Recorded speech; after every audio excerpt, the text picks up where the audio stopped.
Boa noite a todos. Boa noite. Sejam todos bem-vindos a essa casa de paz, de luz, de amor e de oração. Esclarecendo que os temas que normalmente vêm para as palestras de quartas e domingo são temas que muitas das vezes vocês, a plateia, escolhem. E é passado sempre uma lista no final do ano e o pessoal costuma sugerir. Quando me foi passado este tema, eu pensei na carga que essa palavra traz. Mas o mais interessante de tudo é que a mensagem que a gente está usando como referência é uma mensagem que está no livro Pão Nosso, uma mensagem de Emmanuel, psicografada pelo Chico. E essa mensagem, ela traz uma forma de enxergar essa carga que eu comentei com vocês, com muito amor.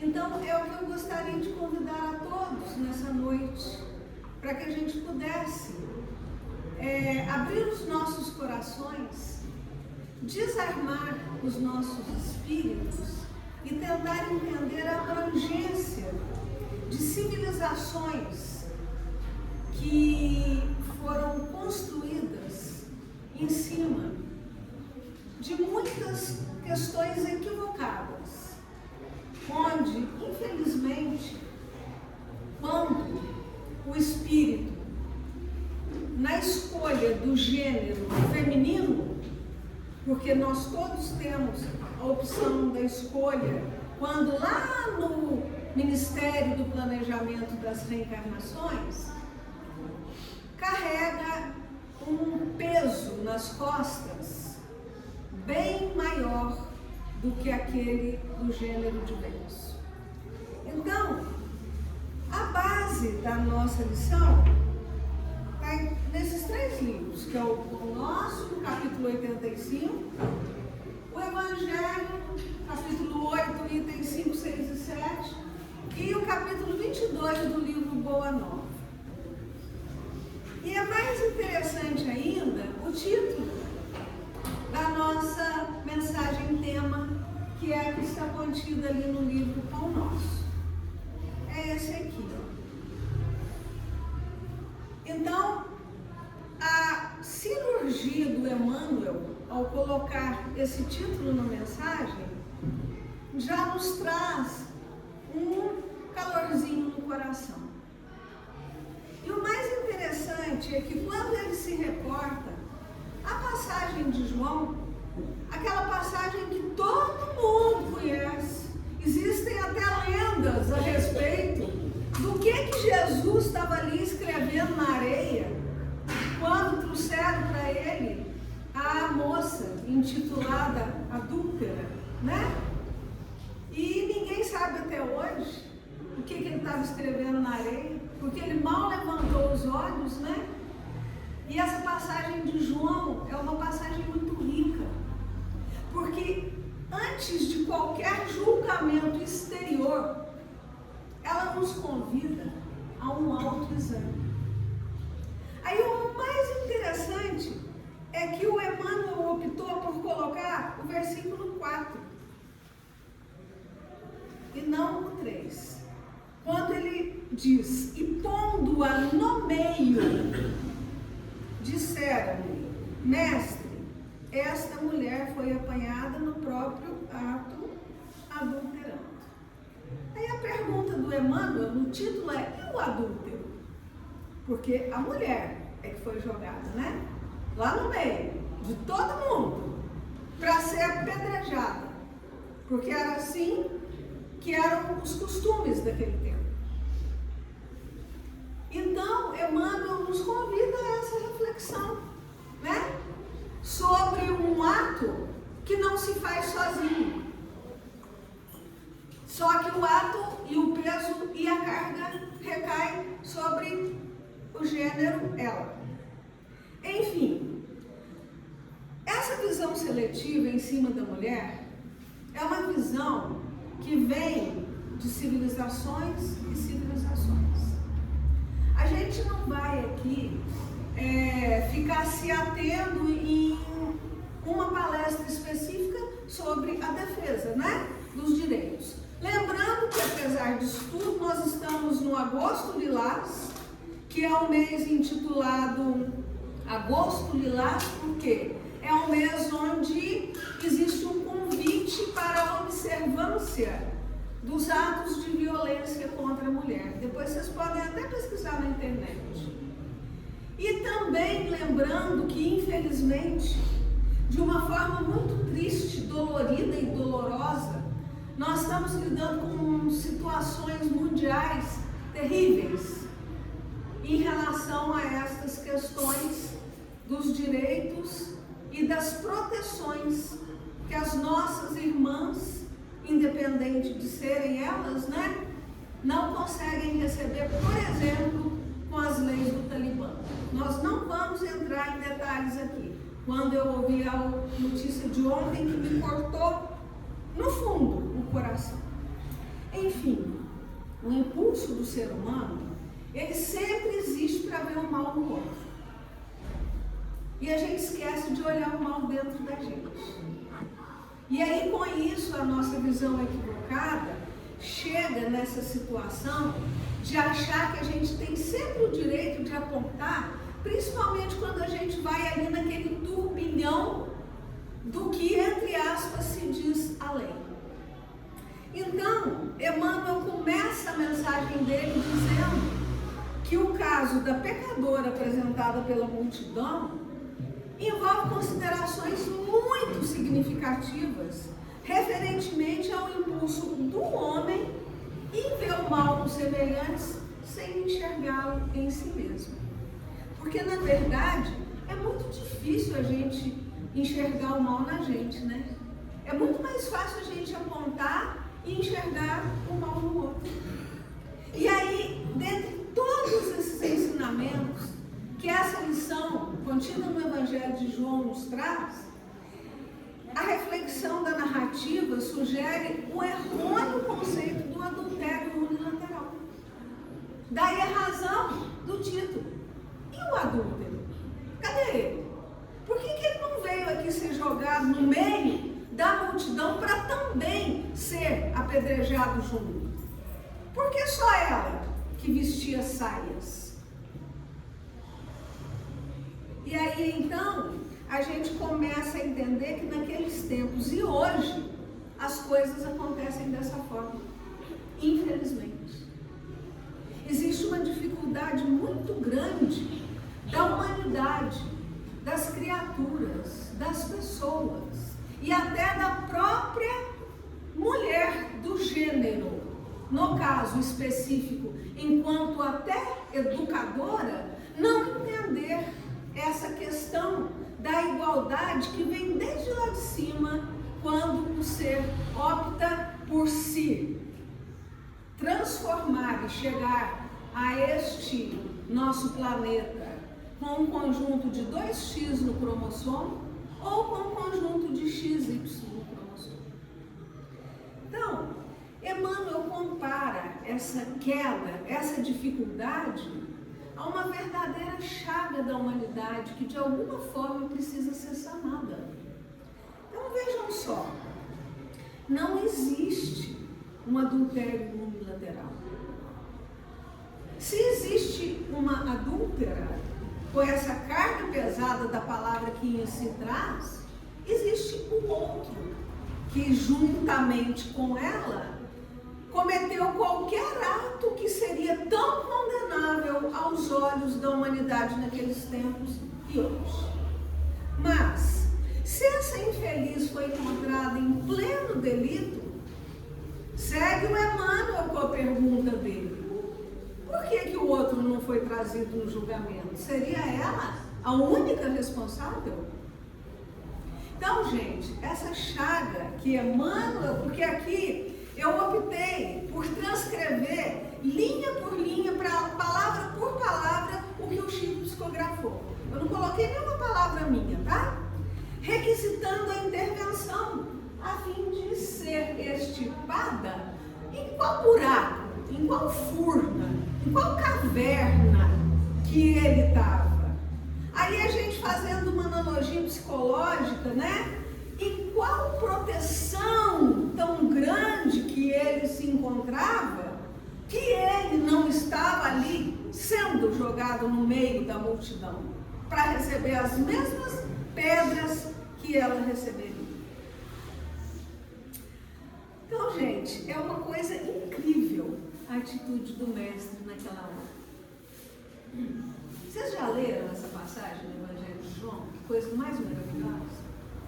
A atitude dele naquela hora caracterizou-se por infinita sabedoria e inexcedível amor. Ele não levantou os olhos. Ele sentado, ajoelhado na areia, ali ficou. E ali escrevia. E aí o que ele não podia fazer? Centralizar. Ele não podia apontar o dedo para ela. Porque senão ele estaria indo contra tudo aquilo que ele vinha tentando provar ao Sinédrio. E aí, se a gente avançar um pouquinho nas pesquisas históricas, a gente vai ver que Jesus estava vivenciando um momento muito sério. Naqueles dias, ele estava sendo já julgado. Ele estava sendo já perseguido.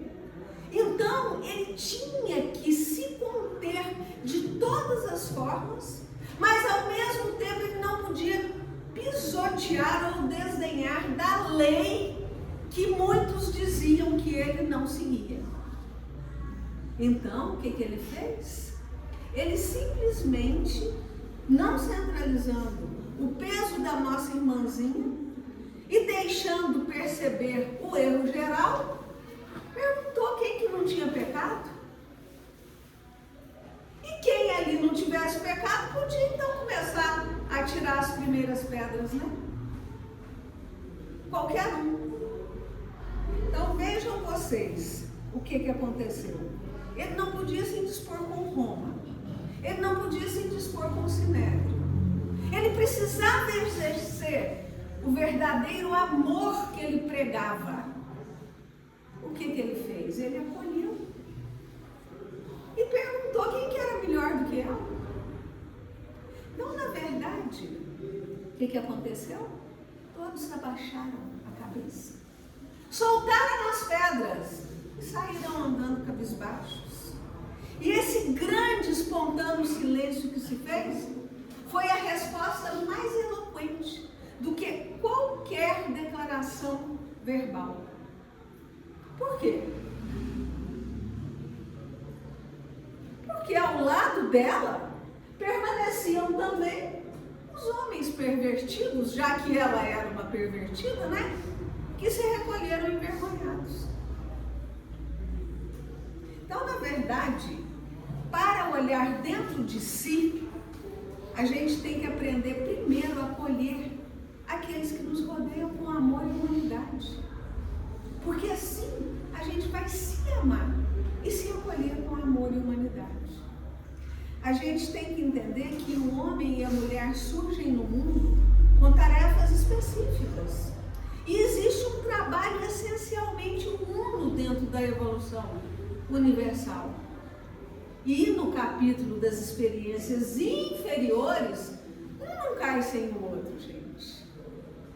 Quer seja ele ou ela ou ele, nós, enquanto seres da criação, nós somos todos iguais perante o nosso Criador. Fomos todos criados à imagem e semelhança dele. E ninguém é melhor do que ninguém.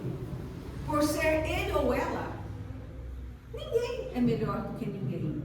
Porque, da mesma forma que um não cai sem o outro, como diz aqui Emmanuel, a ambos foi concedido o desejo, o ensejo, a capacidade, a prerrogativa de se santificar, de se elevar. Nós sabemos, está lá no Livro dos Espíritos, na questão 820, que a doutrina traz em seus primórdios que os homens e as mulheres são iguais e desempenham apenas funções diferentes. Então diz aqui na pergunta 820, ou melhor, na resposta: Deus apropriou a organização de cada ser as funções que ele deve desempenhar. Se deu menos força física à mulher, deu ao mesmo tempo mais sensibilidade em relação às funções maternais. Então vejam que interessante. Se as mulheres desviadas da elevada missão que lhes cabe prosseguem sobre o triste destaque no caminho social, é porque os adúlteros na hora do juízo continuam ausentes, tanto no momento quanto naquela célebre sugestão de Jesus. Então, só para a gente enriquecer um pouquinho mais essa nossa reflexão em relação a esse papel que nós, enquanto reencarnadas mulheres, exercemos, a gente vai lá numa conversa de Jesus com Simão Pedro, no livro Boa Nova, que chama Mulher e a Ressurreição. E o Pedro andava muito cabisbaixo. Eu transcrevi tudo ali, mas eu não vou ficar lendo tudo não, é só para a gente pegar o espírito da palavra e da coisa. E Jesus observou e viu que o Pedro estava sorumbático, cabisbaixo. Conhecendo o pensamento dele, o pensamento do pescador, e observando que ele era uma pessoa muito escrupulosa, muito seguidor da lei farisaica ali ao pé da letra, ele, sem atirar uma leve advertência, o Pedro chegou para Jesus e falou: Jesus, a gente não pode ficar por aí acolhendo todas essas moças que você acolhe. Porque para Jesus não tinha rótulo. A pessoa chegava necessitada, precisando de ajuda, de acolhimento e de amor, e ele pegava, e abraçava e acolhia. E o Pedro começou a ficar incomodado com aquilo. Ele quis dizer às irmãzinhas que não levavam uma vida tão séria. Aí Jesus falou assim para ele: quase sempre, Simão, não é a mulher que se perverte a si mesmo, é o homem que lhe destrói a vida. Olha que interessante a fala de Jesus, quando Simão foi falar para ele que Jesus estava acolhendo as irmãzinhas de má vida demais, que não podia, que isso estava ficando ruim para o Evangelho. Aí vem o Simão Pedro e fala: mas os nossos legisladores ordenaram severidade e rispidez para com as decaídas. Então, o Senhor, acolhendo tantas mulheres de má vida, como é que a gente faz, Jesus? Aí, Jesus responde para Simão: não tema por mim não, porque eu venho do meu Pai, e eu não tenho outra vontade senão cumprir os seus desígnios sábios e misericordiosos. E aí, ele virou para Pedro e resolveu então falar o que Pedro precisava ouvir. Ouve, Pedro, a lei antiga manda apedrejar a mulher que foi pervertida pelos homens. Entretanto, também determina que amemos os nossos semelhantes como a nós mesmos. E aí, será como é que a gente fica então? Ou eu vou apedrejar ou eu vou amar? Ou eu vou acolher ou eu vou entender e ensinar o caminho do bem? Aí Jesus ainda complementa: o meu ensino é o cumprimento da lei, pelo amor mais sublime da terra. Porque a lei que ele trouxe não era a lei do apedrejamento, era a lei do amor. Aí olha só, gente, a analogia. Poderíamos culpar a fonte quando um animal lhe polui as águas? Aí a fonte que é a culpada, né? Se o animal foi lá e pisoteou lá na água dela, ou fez alguma outra coisa. De acordo com a lei, devemos amar uma e o outro, seja pela expressão da ignorância ou pelo sofrimento. E o homem é sempre fraco, e a mulher é sempre sofredora. Pedro foi recebendo aquela exortação, foi começando a entender que a fichinha dele estava caindo e perguntou: mestre, então você quer dizer que a mulher é superior ao homem na sua missão terrestre? Não, disse Jesus. Um e o outro são iguais perante a Deus. As tarefas de ambos se equilibram no caminho da vida, completando-se perfeitamente para que haja o mais santo respeito mútuo. Então aí a gente chega na palavra-chave, né, gente? Respeito. E é assim, com o amor e o respeito, que a gente tem que conduzir a nossa vida. Precisamos considerar, disse ainda Jesus para Pedro, que a mulher recebeu a sagrada missão da vida. E aí ela avançou mais do que o companheiro na estrada do sentimento. E aí ela fica mais perto de Deus, que lhe toma o coração por instrumento das mensagens cheias de sabedoria e misericórdia. Porque em todas as reações e realizações humanas há o traço da ternura feminina. Quando a gente associa a mulher com a criação, a gente associa com a ternura e com as obras da edificação dos espíritos. E aí Jesus ainda fala. Já no caso dos homens, ficam nomes de políticos, de filósofos, de generais, mas todos são filhos de quem? De uma grande heroína. Porque ninguém nasce sem ser filho de uma mãe. Não é verdade, gente? Ou seja, daí começa o exemplo. E essa, a mãe, ela passa desconhecidas muitas vezes, dilacerada nos seus sentimentos mais íntimos, ou exterminada em sacrifícios mais pungentes. Deus, Simão, passa ignorado em todas as realizações. Olha que coisa mais maravilhosa essa fala de Jesus para Simão Pedro. Ele faz uma analogia da inobservância da humanidade em relação àquela mãe dos generais, dos homens, dos importantes filósofos políticos, com o nosso Deus, que também passa ignorado. E nós sabemos que o ruído é próprio dos homens, enquanto que o silêncio é de Deus, a síntese de toda a verdade e de todo o amor. Então, é uma fala bem grande que a gente vai sintetizar. Por isso, as mulheres desventuradas possuem no coração o germe para a redenção da humanidade inteira. E aí, então, é o que ele diz quando ele fala que, sem o tesouro do sentimento, todas as obras da razão humana podem cair. Não existe nenhum valor se não houver a valorização do sentimento. Pedro ouvia admirado, enlevado e chegou à conclusão que Jesus tinha razão. E aí, então, ele encerra a fala dizendo: e será ainda a mulher que buscaremos confiar a missão mais sublime na construção evangélica, dentro dos corações, no supremo esforço de iluminar o mundo.